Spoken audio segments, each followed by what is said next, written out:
Olá, guerreiros dos sonhos, olá, guerreiras das sonhas, eu sou Otávio Gá, este é o Super 8 e hoje... Terceiro vídeo da nossa odisseia pesadelística para falar do terceiro filme da linha do tempo original, apesar desse aqui meio que ignorar o segundo ao buscar dar sequência aos objetivos e métodos originais do vilão e, inclusive, ao trazer de volta sobreviventes do primeiro. Bom, vamos lá checar o que aconteceu desde a pré-produção até a repercussão final e 2 dedinhos da minha opinião. Já é? Vamos nessa. Como vocês viram, Wes Craven não quis se envolver com a produção do filme 2, pois ele não acreditava que o seu filme original fosse capaz de gerar uma franquia de interesse do público.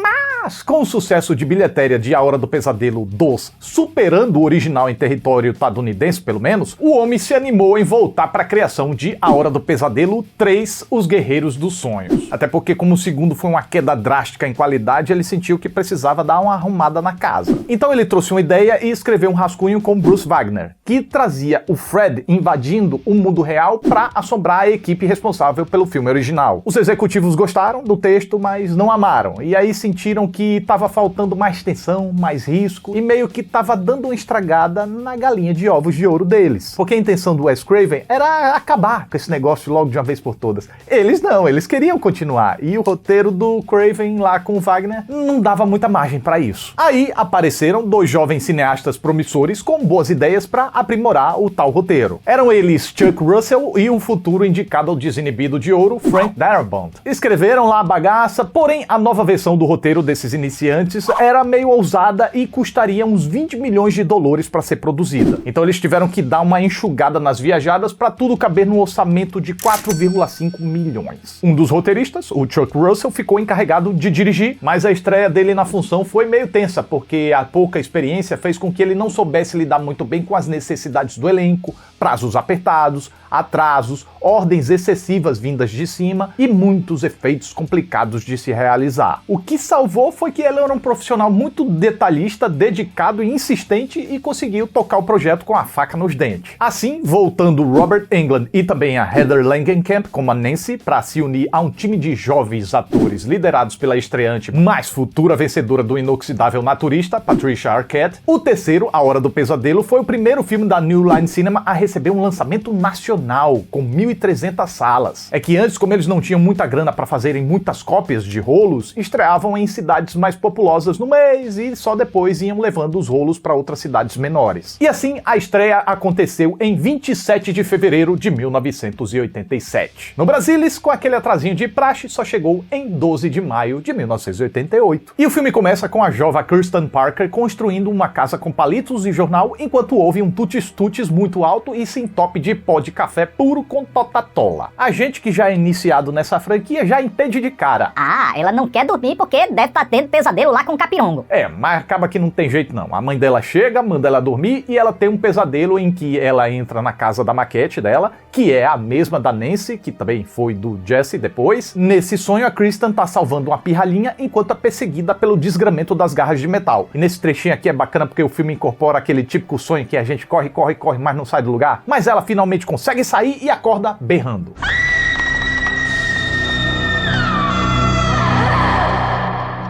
Aí ela vai no banheiro, mas ao tentar abrir a torneira, um dos registros agarra a mão dela e o outro toma forma de garras pra latanhar a moça. Quando então a mãe abre a porta dela, a mina tá com um pulso cortado e uma gilete na mão. Parecendo uma suicida, ela é levada pro hospital psiquiátrico Western Hills, onde já havia outros jovens que estavam com os mesmos tipos de pesadelos e sonhos e terror noturno e tendências suicidas. São eles a Maria Dorguinha Taryn, a bochechuda aspirante à atriz Jennifer, o sonâmbulo Philip, o brabo Kincaid, o paraplégico Will e o mudinho apaixonado pela enfermeira Joey. Toda essa garotada tá sob os cuidados do Dr. Neil Gordon e da doutora Elizabeth Sims, com a ajuda do enfermeiro Morpheus, Max. Ele ainda vai se tornar Morpheus, mas só lá na frente, em outra franquia. E pra fechar o time ainda tem a Nancy do primeiro filme, que agora é terapeuta fazendo pós-graduação em sonhos, toda chica ela, e veio estagiar nesse hospital. E ela tem uma entrada toda triunfal, ela. A Kristen tava dando chilique pra não ser sedada e começa a cantar a canção de ninar do Freddy. Nisso, a Nancy aparece completando a música, demonstrando saber o que tá se passando, e aí elas entram naquela sintonia, se entendem, se abraçam e fica tudo jóia. Pelo menos por enquanto. Mas tem uma coisa que eu acho ótima aqui nesse filme, é que ela chega toda cheia de pompa, cheia de informações, mas vai compartilhando o que sabe a conta-gotas. Inclusive o remédio experimental que ela anda tomando pra evitar sonhar. Mas enfim, a Kristen tá desenhando pra tentar ficar acordada, mas não consegue, né? Então ela volta pra casa 1428 da Elm Street, onde vê coisas bizarras e volta a se encontrar com um latanhador de jovens que aparece em forma de uma criatura esquisita que tenta devorar a Kristen que nem uma anaconda. Nisso, a Nancy ouve ela chamar, cai para trás e mergulha no sonho da loura. Como? Não sei, só sei que foi assim. Então a Nancy lasca um pedaço de vidro no Fred Conda e ela e a Kristen conseguem acordar. E olha pra isso aí, esse negócio de puxar os outros pro sonho é novidade na franquia. Mas é introduzido como um dom específico da Kristen. Ah, tá, então tá bom. Mas o negócio começa a ficar tenso mesmo quando os jovens começam a se dar mal pra valer. E não demora pra acontecer não. O primeiro a se lascar é o Philip, quando o Perebento toma vida a partir de um dos seus bonecos de marionete, latanha o jovem, bota as veias dos braços e das pernas dele pra fora, e o rapaz é quem vira marionete agora, que vai sendo controlado, sonâmbulo, perambulando pelo hospital até chegar numa janela lá de riba. A galerinha percebe que o menino tá lá, fica gritando, ele não acorda, elas ficam tentando, ah meu Deus, o que é que eu faço? Mas não dá jeito. O Fred corta as veias dele e o Philip despenca lá num salto de fé sem fé. Depois é a vez da coitada da bochechudinha Jennifer, que queria tanto ser atriz de TV que o Fred fez ela entrar literalmente em uma. Completando com a icônica frase: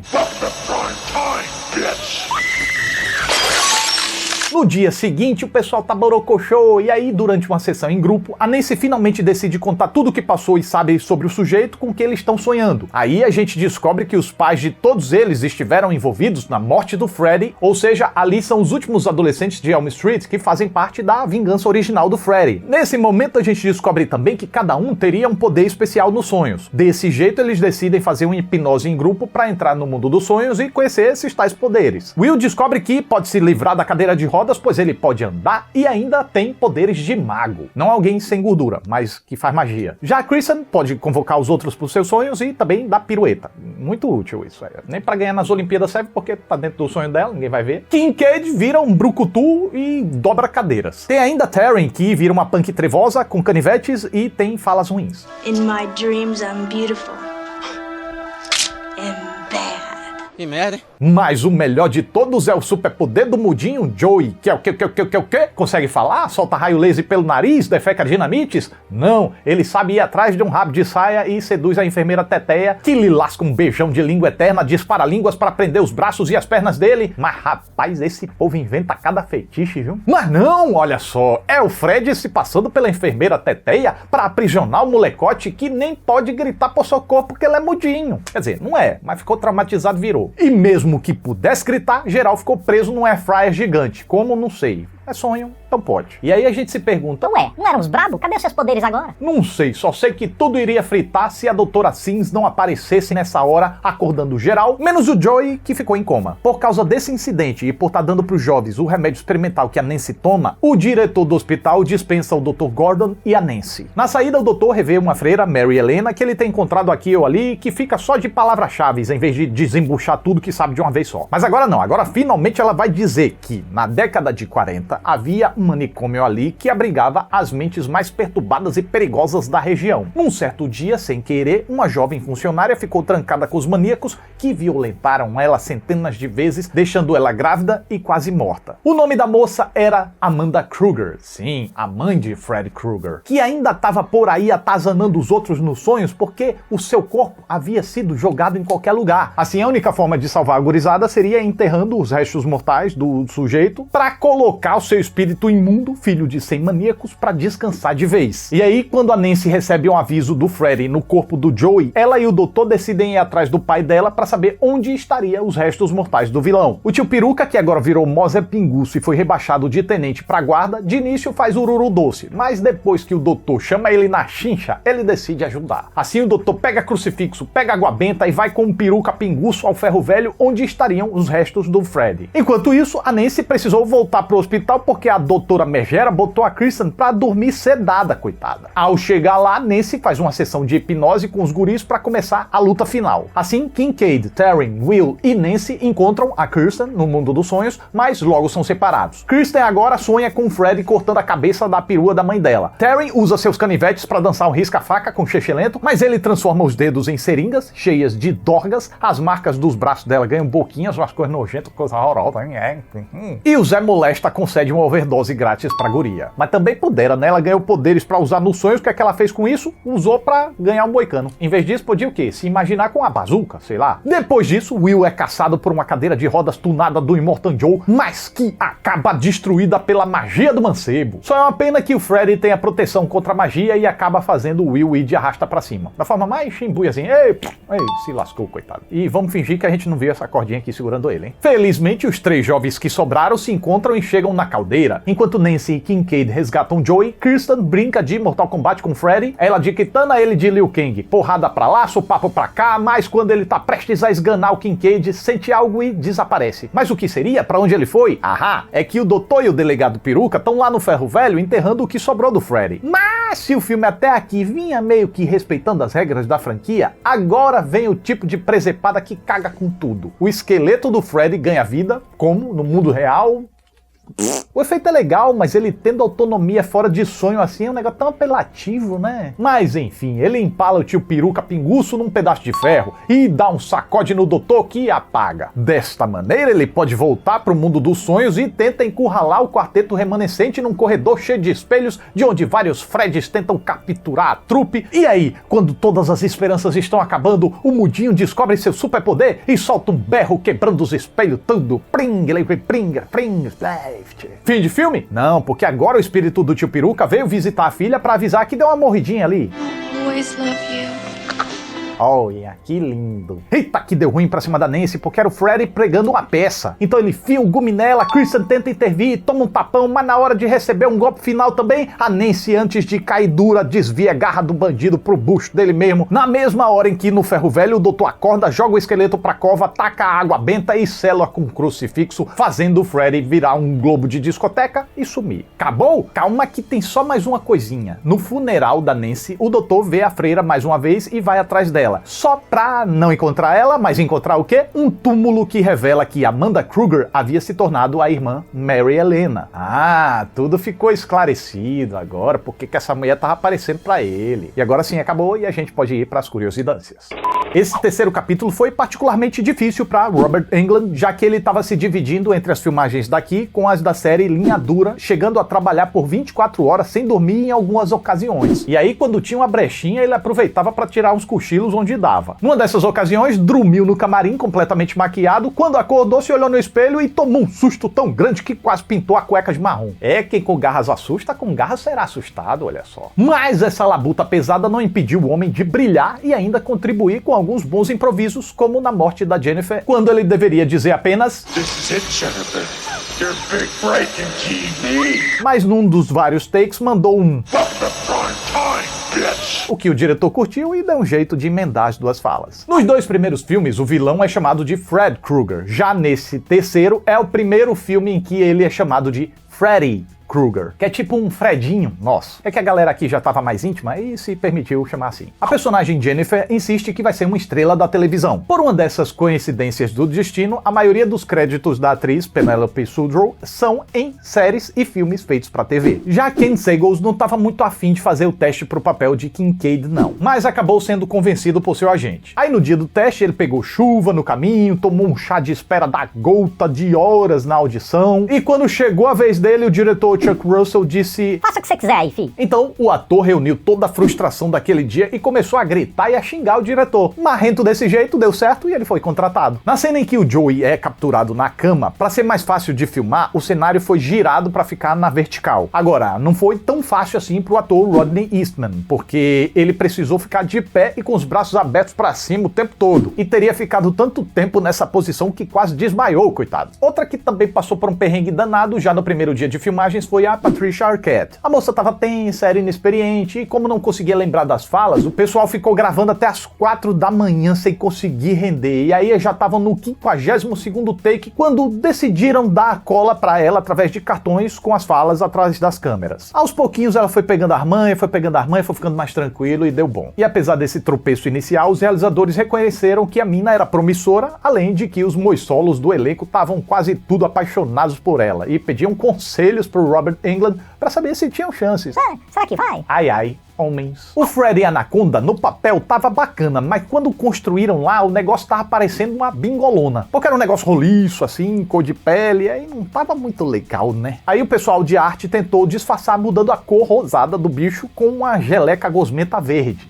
Deu uma tapeada. Já na parte em que o Freddy tenta engolir a Kristen, esse trecho foi filmado ao contrário, ela saindo de dentro do bicho. Depois, na pós-produção, inverteram e parece que ele tá engolindo ela. Outro trecho que passou por algo parecido foi o do marionete que se transforma no Freddy. Aqui foi feito com stop motion e também ao contrário. O boneco estava bem feitinho, foram desmanchando aos poucos e na pós-produção inverteram. Já o porco assado podre que a Kristen vê ganhando vida no início do filme era um porco assado de verdade que os artistas deixaram apodrecer de verdade. Daí na hora da cena o pessoal que ficou manipulando o bicho por baixo teve que aguentar um futum de chorume dos infernos. Porém, pro diretor Chuck Russell, a cena mais complicada de filmar foi a cena dos espelhos, pois era um troço muito complexo. Numa época sem efeitos digitais. Então eles tiveram que ser excepcionalmente inventivos com ilusão de ótica, disfarçando a câmera com folhas de alumínio para evitar que ela aparecesse no espelho e coisa e tal e coisa e pimba. E vocês que viram a primeira parte aqui do Revisão da Franquia de A Hora do Pesadelo já sabem que a luva original criada para o primeiro filme desapareceu quando foi emprestada justamente para essa produção aqui. Alguns boatos diziam que foi o agente do Robert Englund da época que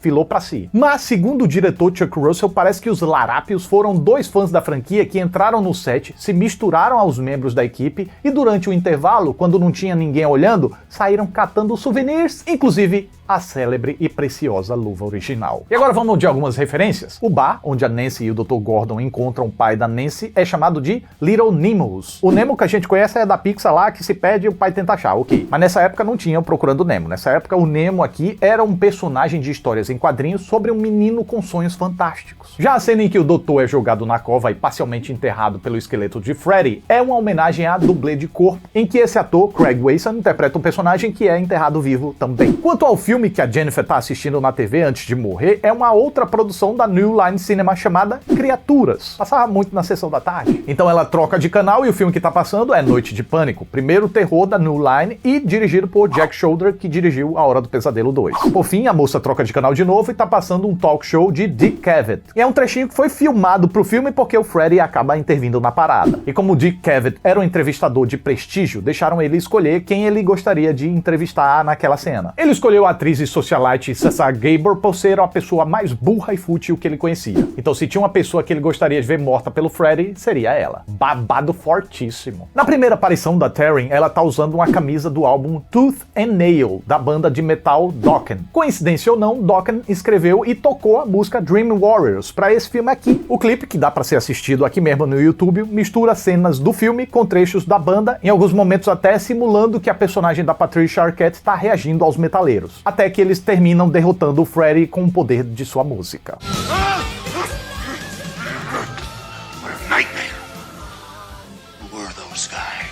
E o número total de corpos aqui foi 6. Voltou para um número baixo, mostrando que um filme não precisa enfileirar corpos para ser bom. E nessa equação eu não estou considerando a mãe da Kristen, porque num certo trecho ela aparece com a cabeça pendurada, mas aquilo lá era só uma invenção do sonho da moça, já que a mulher mesmo volta a aparecer em A Hora do Pesadelo 4. E a morte de destaque aqui seria o do rapazinho lá, que acaba sendo feito de marionete, com as veias e as artérias, vai passeando lá, até que acaba sendo estabacado da janela quando o Freddy corta as cordas. A Hora do Pesadelo 3, Os Guerreiros do Sonho, já se saiu bem melhor do que o antecessor, embora, na minha opinião, não tenha chegado perto do triunfo do original. Enquanto expande por muitas vezes bem a mitologia em torno do Freddy Krueger, com contextos do passado e outros tipos de circunstâncias tenebrildes que ele é capaz de criar, o filme também adiciona uma camada de complexidade com os jovens aprendendo a combater o vilão ao despertar poderes. Tudo isso banhado num subtexto envolvendo pais que não entendem seus filhos e consideram eles problemáticos por não saberem lidar com comportamentos rebeldes, uso de tóxicos, tendências suicidas, depressão, essas coisas. Todo esse conjunto serviu de terreno para a criação de visuais criativos impressionantes e aterrorizantes, principalmente para a época. Porém, o roteiro, embora seja inicialmente bem intrigante e promissor, acaba perdendo força ao desembocar num caminho muito previsível e meio sem gracinha. O filme ele vai murchando à medida que avança. Sem falar que os personagens não rendem o que o filme vendeu, caem em estereótipos básicos e seus poderes, que pareciam ser tão únicos,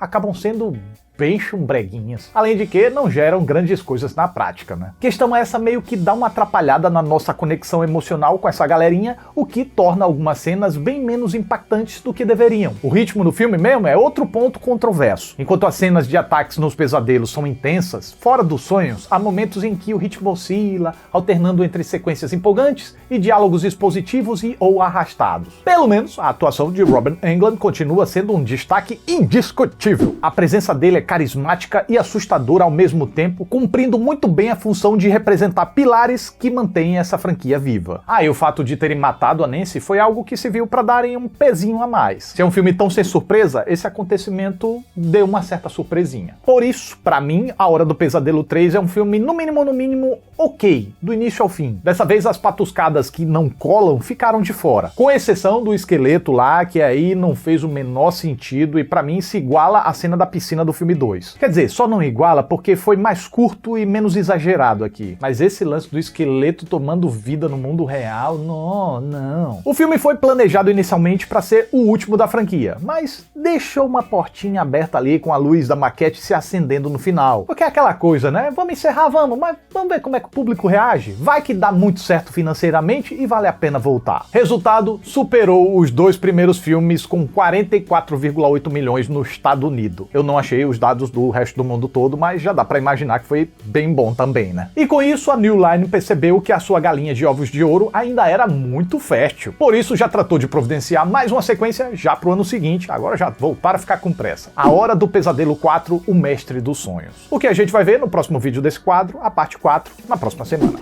Já é? Valeu!